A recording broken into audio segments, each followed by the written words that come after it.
right, let's see if we can get a link going for the practice room.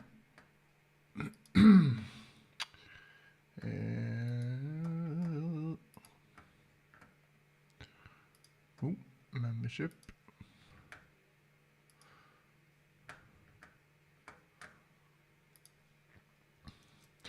So we're up to 567 members at the moment. So if you're not an asshole, you're welcome to join for free.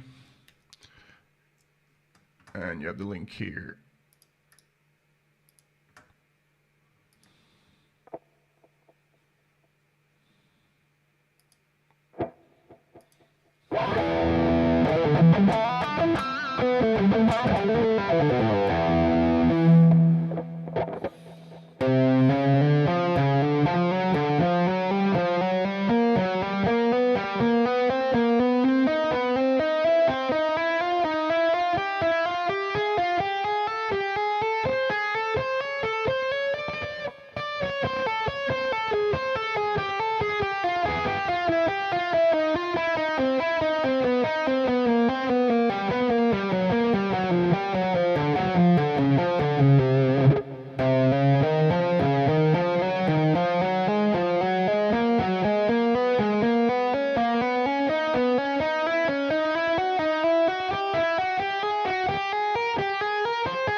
Kind of surprised my hybrid picking works at all today.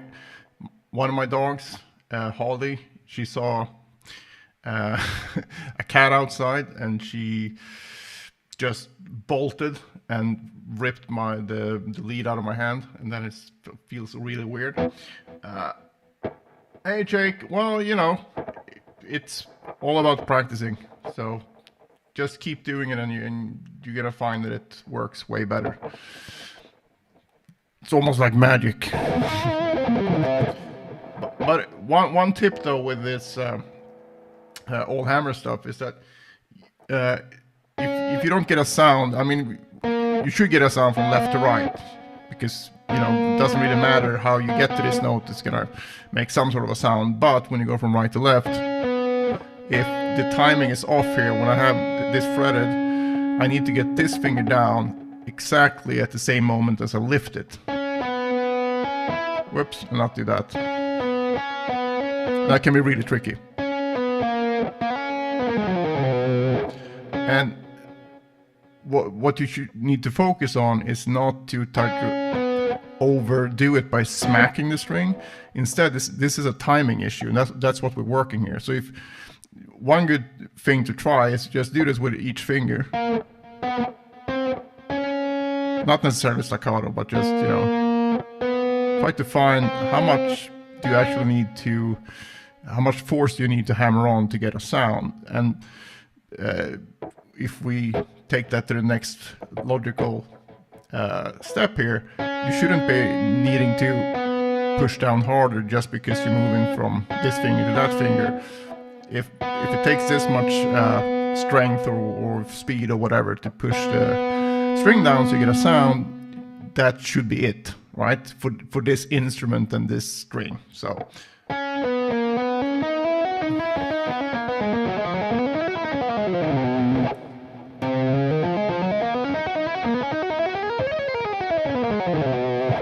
what do you mean, Milo? You've been watching them, but you missed them.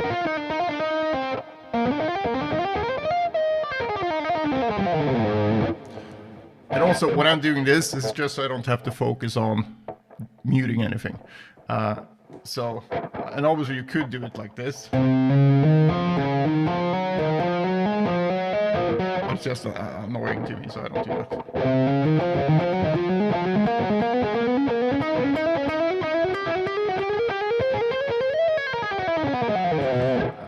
If you have residual notes when you're descending, try to figure out where they're coming from. One common thing is that if you have, I use 10s, but if you use 9s, for example, it can sometimes be that you go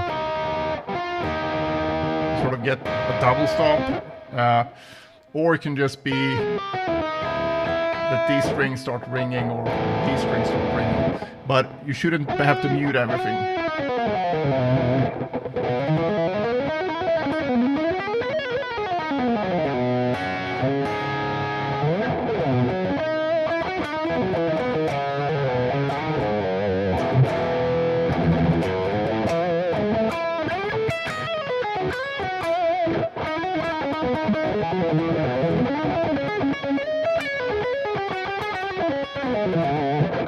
Yeah, my hybrid picking is way off.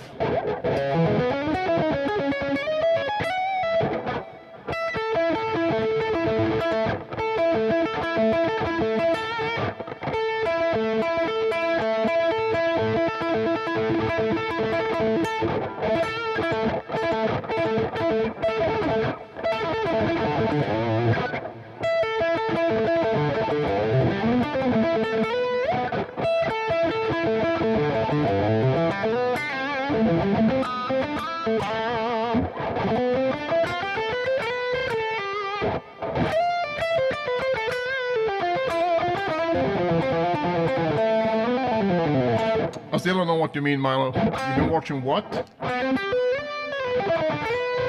might be super thick here, like the Superman theme where the point is going over my head.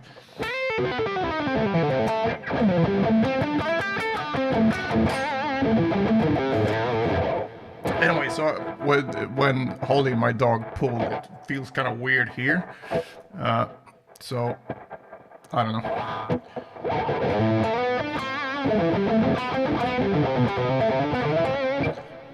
Awesome, do that. What's your name in the pro group? I wouldn't think it's Sheikh Homonym.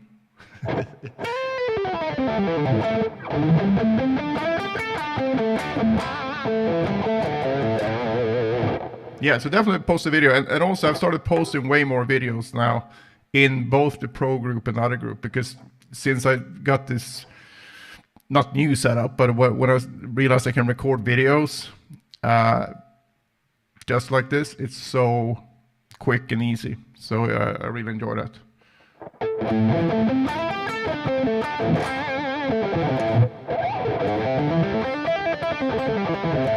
Thanks, man. Well, hopefully it's just nothing. It's not really the thumb. It's just if I open the hand like this, it hurts all the way here. Hurt is too strong. It's uncomfortable.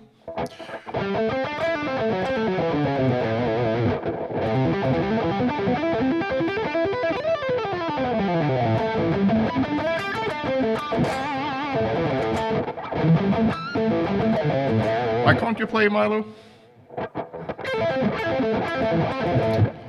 Yeah, I think I have 6 videos with Ola, with like Ola Learns in the studio type thing. But also if you go back to the beginning of his Solar Guitars channel, I demo, just zero fuck around, with, I think it's 9 of the guitars or something, 8 or 9 of the guitars. I basically just went to Ola's apartment at that time before I moved to a house, and he said, "Hey, something cool." I was like, yes, on a guitar I've never played before, and also a tone that I'm not used to. Sure. So that was interesting, but it came out fine.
Oh yeah, yeah, I remember that. Sorry, I remember you told me about that.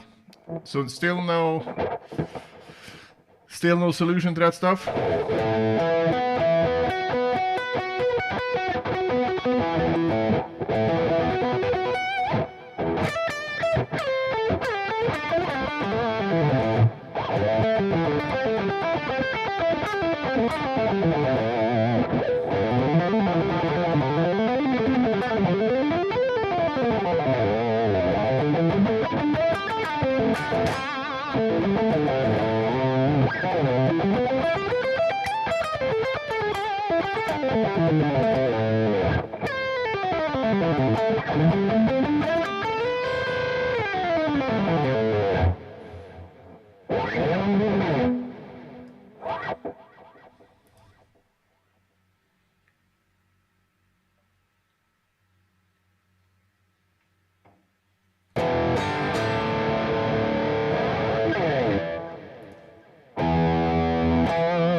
Well, I know that Per Nilsson, or Per Nilsson, as we say in Sweden, Scar Symmetry, Meshuggah, amazing guitar player. He practiced so much, so I think like in his early 20s, he couldn't even lift a frying pan because he screwed up both hands. And I think, if I remember correctly, he couldn't play for 5 years, and then he could sort of little by little, like 5 minutes a day, and start building up to it. And he used to practice in his head the whole time. So when he came back, when he started to be able to play again, he was actually a better guitar player. So this is just an instrument, right? And which means that we use this to get music out. So the stronger you can get this thing, the better your playing is going to be. Obviously, there's some physicality to it as well, but I think there's way more in our actual heads than in the hands. So if you can't practice physically, try visualizing everything you're doing. That helps a lot. So that's I really believe that's one of the things that separates some people that are good to some people that are really, really good. Because being able to see the fretboard and work on that is such a important thing. And they've done a lot of studies on this, actually. They've done it with a piano, where they had people play a 5-note pattern, And I think they had them practice for like 2 hours a day, 5 days a week, just going. And they did that, I think, on an actual piano, just sitting around with the fingerings. Hey Ian, nice to see you, man. And one group just visualized that they did it. And the group that actually did it got the best results, obviously, but the pure visualization group wasn't that far behind. So that's pretty cool stuff. Also, there's a reason why there's no high-level athlete that doesn't do a lot of mental rehearsal. So it sucks that you can't play as much as you want, but you can actually improve a lot even without, physically sitting with the instrument.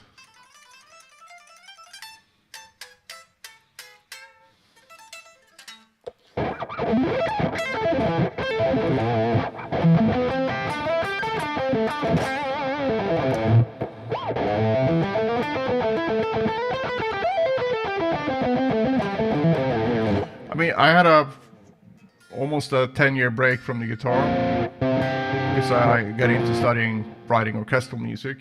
And when I got back to playing guitar again, my playing was way better once the technique started to come back, because I've just focused on learning music, and that's also how I learned solfege, the whole the do re mi fa sol la ti do type thing, and learning to hear that stuff, and then learning to translate it to the fretboard and with notation, and it was such a good thing for my overall musicianship. So I don't recommend people like, I want to get better at guitar, so I'm going to stop playing for 10 years. I don't say that, but the more you're able to practice in your head, the better off you will be, because then you're not reliant upon like however long you can have the instrument in your hands per day. You can actually get better at things without it, which is a really cool thing.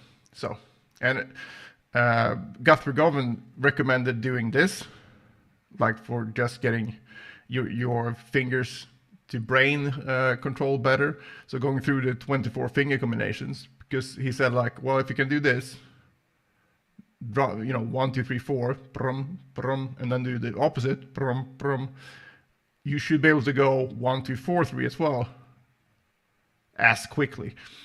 So that's a thing you can work on. And he said like, well, if you take the bus every day, or 5 days a week, and you're waiting for the bus for 5 minutes, then you can just work on whatever pattern you find tricky. And he also said if a bonus here is that people will probably feel that you're a bit weird. So if there's a free spot on the bus, it's likely going to end up being next to you, because no one wants to sit next to someone doing this. But all joking aside, that really helps. So but then you have the crowd that I would never practice anything that I can't play on the gig, and I was like, all right, then don't do that.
Oh, thanks, Ian.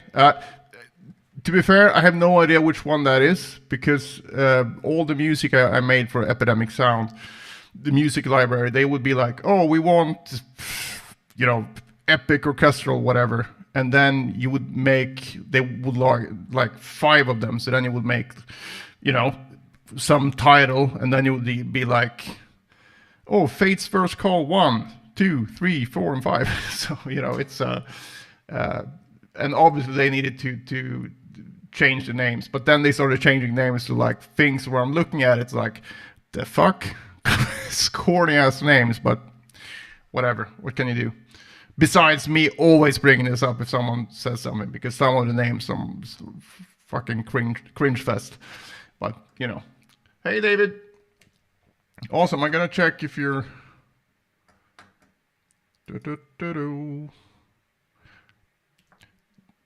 did you mean the practice room? Or do you mean the YouTube channel? So basically, when you sub to, or when you sign up for the practice room, which is free, you have to answer a couple of questions, and then wait for me to let you in. Hey, Medic Murph.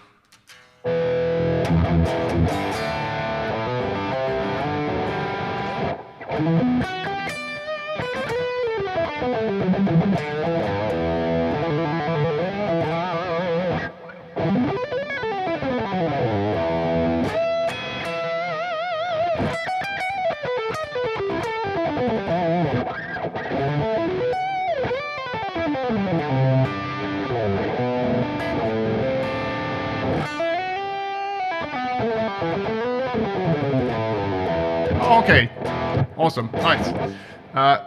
Well, you should definitely sub for this as well, because this is even better. Did you see the dude's video saying that Joe Satriani wrote all of Kirk's solos for the first 4 albums? He heard it. Yeah, that's no chance. Literally no chance. Because I think you're gonna kill me now, but I think the solos would have been better then. And Kirk probably wouldn't be able to play them. And before you get mad, I started playing guitar because of Kirk Hammett. And I don't think there should have been any other guitar player in Metallica than Kirk Hammett. So I'm very pro Kirk Hammett in that regard. But that's also true, but I'm not, he's not the best guitar player ever, but he works really well in Metallica. It's kind of like, I don't listen to Slayer, and I heard the solos and it sounds like, oh my god, what's going on? But that's also Slayer. That would kind of sound weird if you had someone, with super clean picking all of a sudden.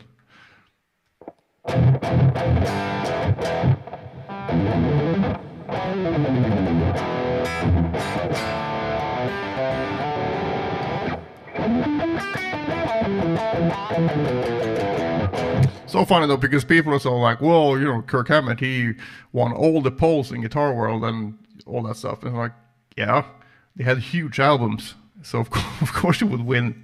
It's a popularity contest. That's why you have fucking Taylor Swift in the top 10 best guitar players ever on, what's that, Rolling Stones? So stupid. So, but again, it's also subjective. So, yeah. But I mean, subjective only takes it so far. I mean, you have to look at like ability as well, I think. If you're gonna go into like the best guitar player. But some people are so sensitive about this stuff. It's like religion, so.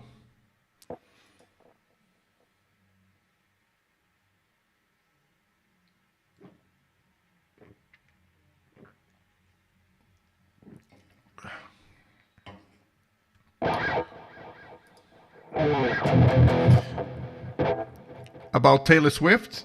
No, I don't think I am. It was really stupid.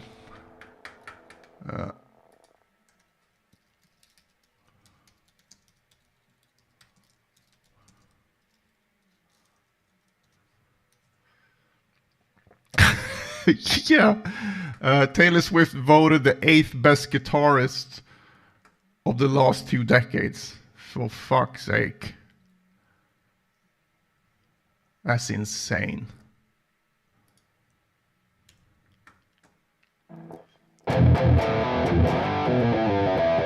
Who's the dude who made the video?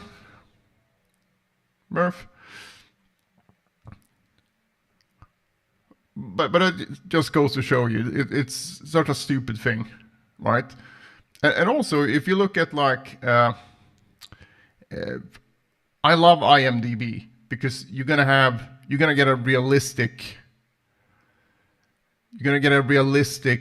view of a movie or a series, right? Because there's gonna be so many people voting for it.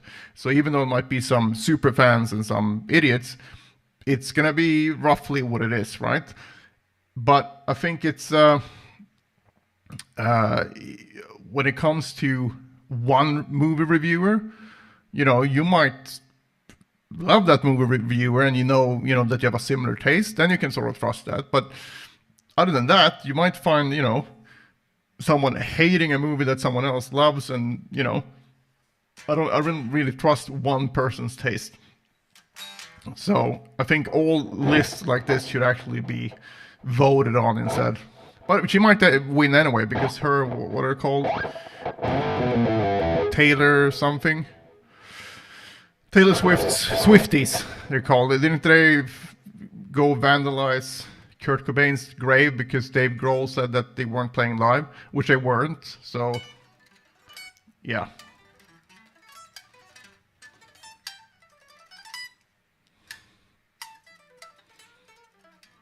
But you know, people are fucking crazy these days. Actually having meltdowns because Sydney Sweeney is a jeans ad. It's like, just get over yourself. Yeah, never heard of him, so I probably won't check him out. New Alcatraz album. Is that the album they said where Yngwie wanted $1 million to play on it? That's hilarious. But hey, Vincent!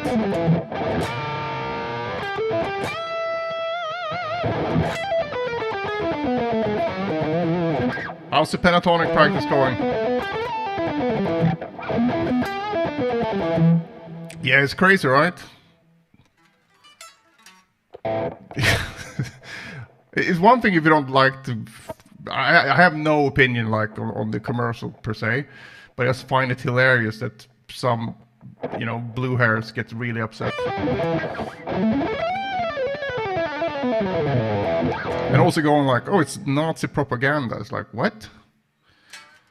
So stupid.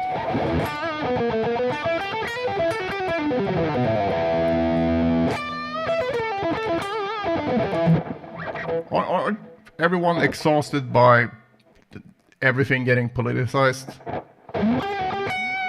Everything is politicized. It's really boring. That's awesome, Vince.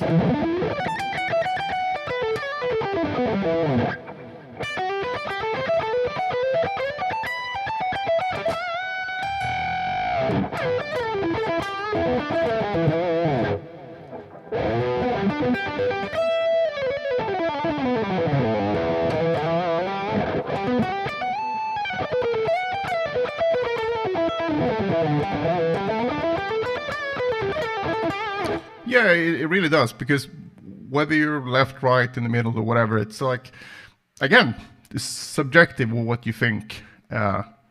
Same thing with religion. It's like, just believe whatever you believe and don't push it on other people, and everything is fine. But that's too hard for a lot of people.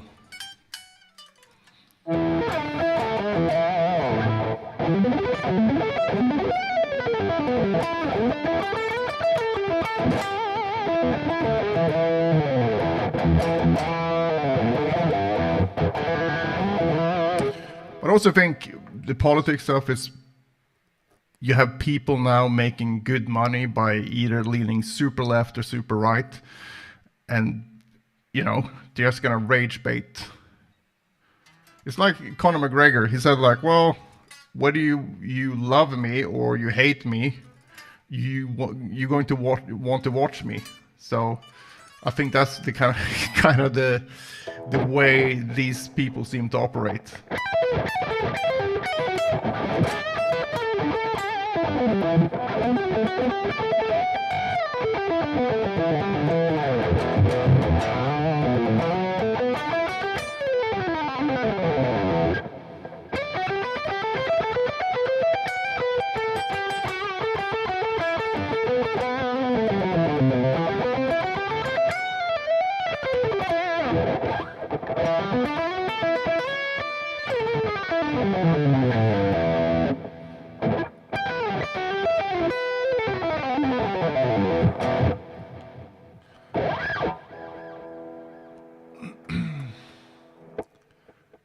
Exactly. So, are you done now with the service, Murph?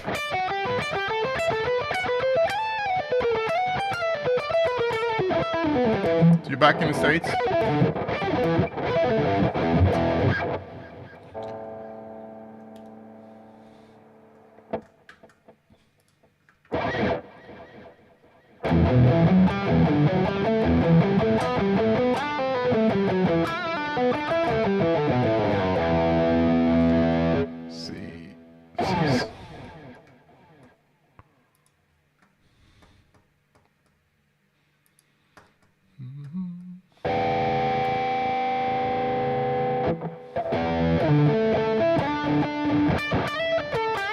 So how long do you have left?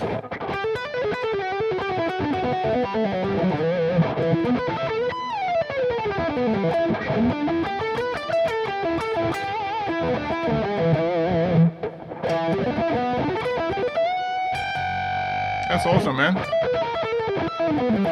I mean, sweep picking, some people are like dumbfounded, like, oh, I can never do that. But anyone can do it because it's kind of built in. The speed, it's way easier than alternate picking, I think, because alternate picking is different snags you can get into, but sweep picking is basically find the easiest way for you to do this. Just fall from string to string. Do that other direction, and then try to combine them exactly like this, just muting everything. And try to get as smooth as possible.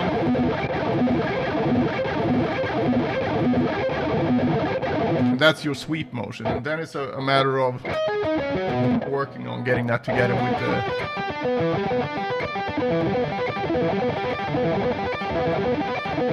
with your fretting hand.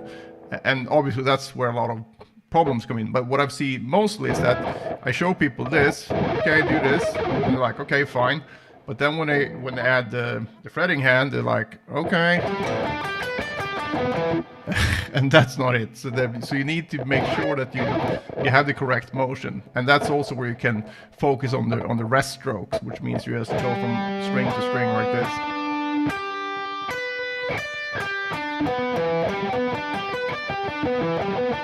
So the articulation comes from the left hand.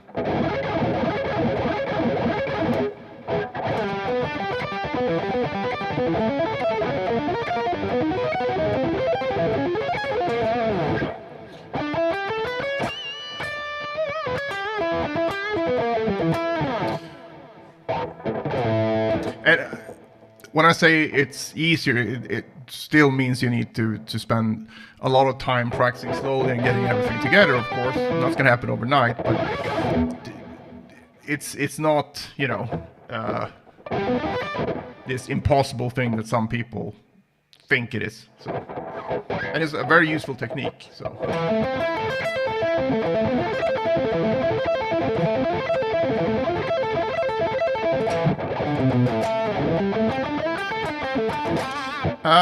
I mean, I'm not a Dimebag fan.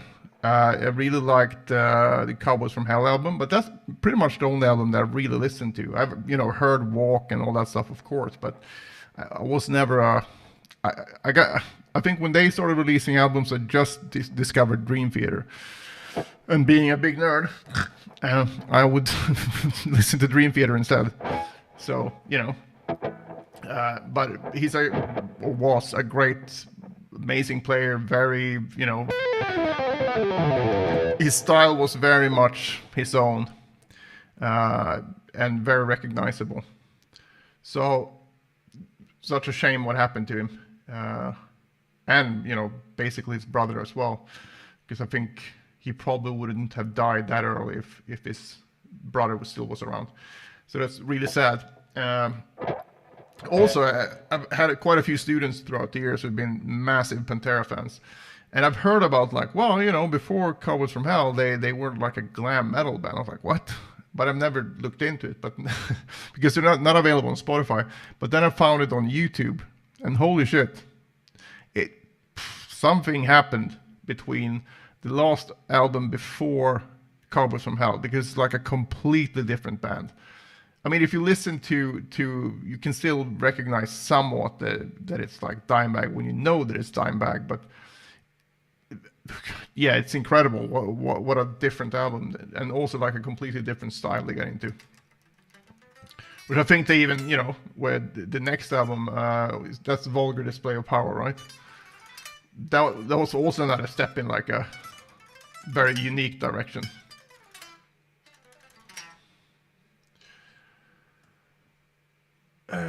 Cowboys with more soul on the Rebel meets. No, I haven't heard that.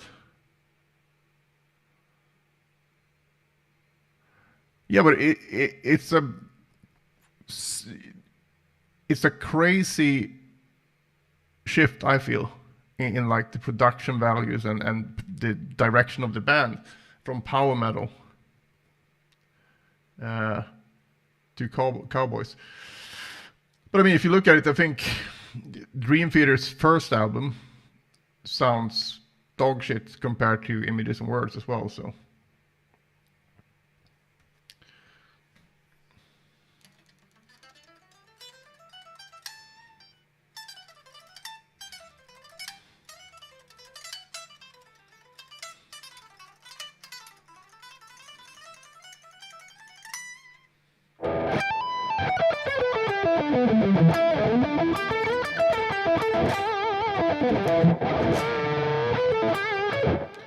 What was Phil Anselmo's influence? The going in the more Pantera direction.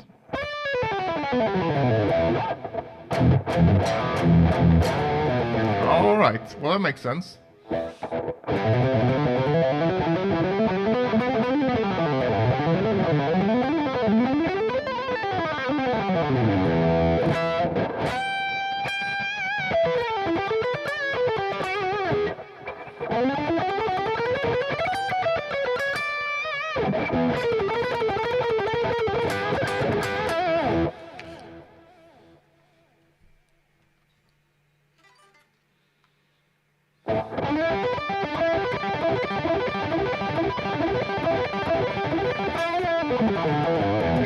It's kind of funny because I remember Derek Sherinian joining Dream Theater, and then they released Falling into Infinity, which I was like, what's this crap?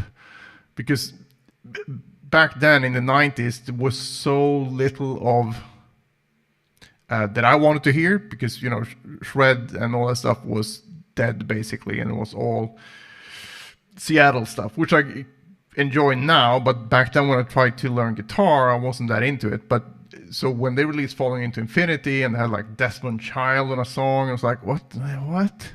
And then I blamed Derek Sherinian, like, oh, he's not proggy enough. And then when he got the boot and started Planet X, it was like, oh, okay, he's actually way proggier than Dream Theater. So it was kind of funny.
All right, let's see. What did you say before? Cowboys do more dope. I'm gonna see if I can find that.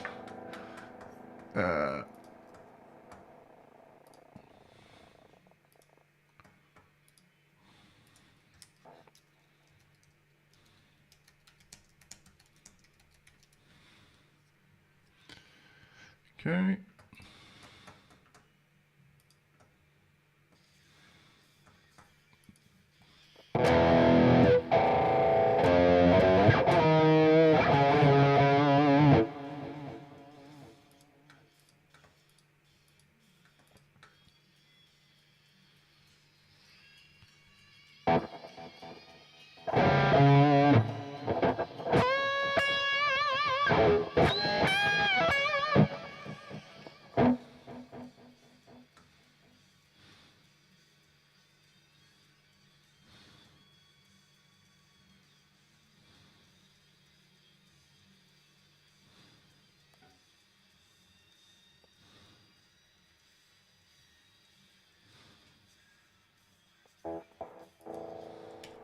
So where is he playing that? Okay. Can you guys hear this, by the way? I hope not, because the stream gets it's not copyright strike, but it gets like naughty naughty boy. So I'll try to avoid that. But you shouldn't be able to hear it, right?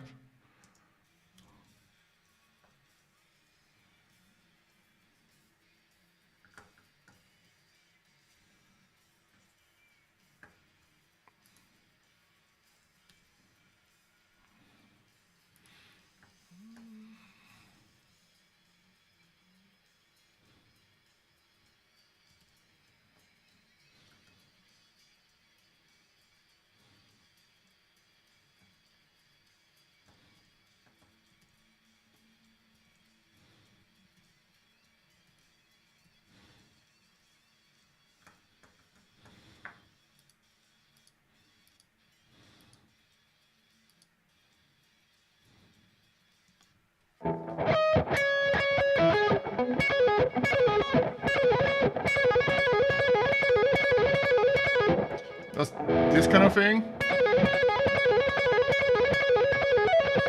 But then it does the...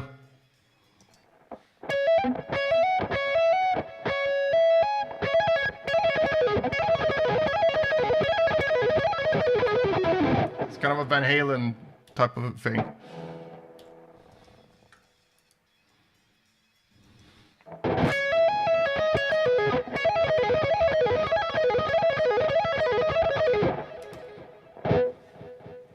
Is that the part you meant?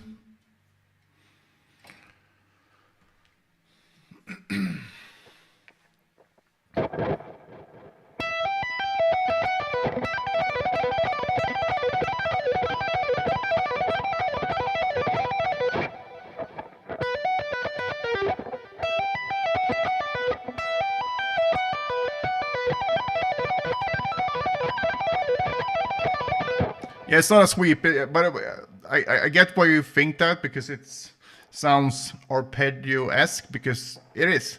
So I'm just showing it here in E minor, so you don't break your fingers. You might break your fingers anyway, but maybe it's even started in G. Then we have 22, 18. So basically pentatonic here. But then instead of playing the fourth in the pentatonic, you play the fifth. So the fingering I suggested is 1, 2, 4. So this is a G minor triad in this case. And then he goes down and plays the same shape on the B string. So then you get, so here's a root note.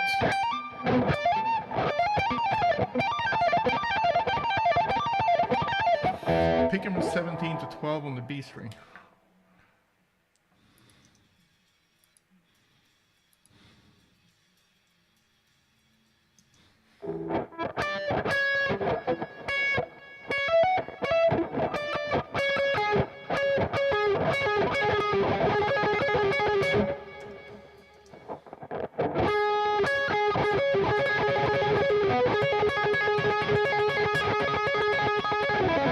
It's a lot of stretchy, repeated note things here, so.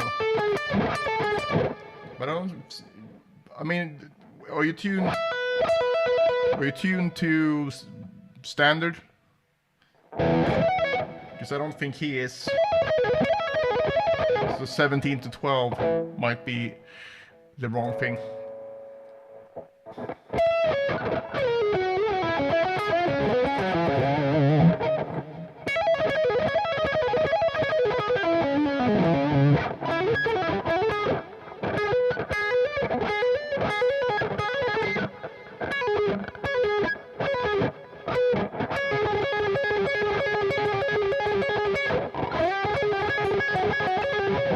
There's a lot of cool things you can do with it.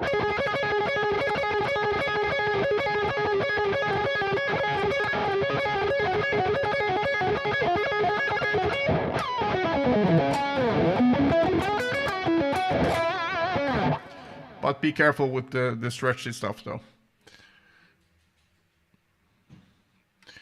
Anyway, I'm about done for today. Any more questions?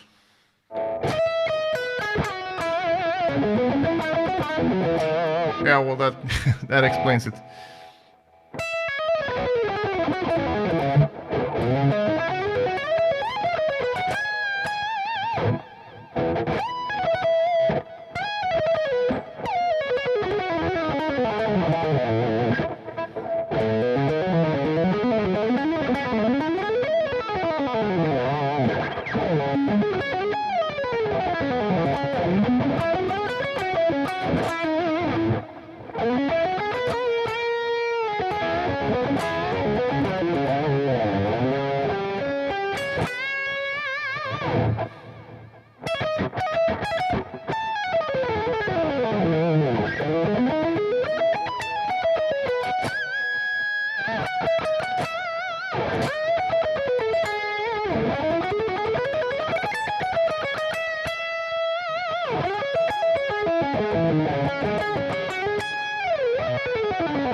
Right, well, check out the practice room and see you tomorrow.